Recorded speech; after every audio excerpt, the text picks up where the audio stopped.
Ito po ang Viber ng Transfer It Novaliches. Bali, meron kaming 3 customer converted into sales, total of 14,000.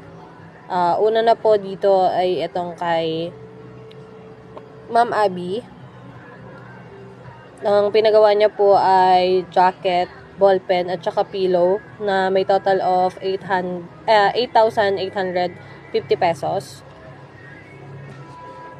Then, sumunod naman po ay itong kay Sir Raymond.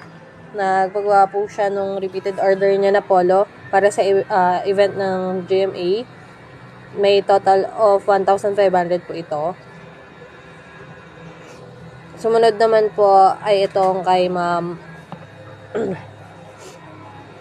Ma'am Jane Taginod na may total of 3,650 pesos. Bali, magpapagawa si ma'am ng plaque for appreciation sa kanyang mga tauhan. Bali, nagbayad si ma'am kanina lang po. Yun lang po. Bali, may mga nakalagay naman na po ditong kung walk-in customer ba namin sila or kung anong industry yung meron sa company nila or kung personal use man nila ito.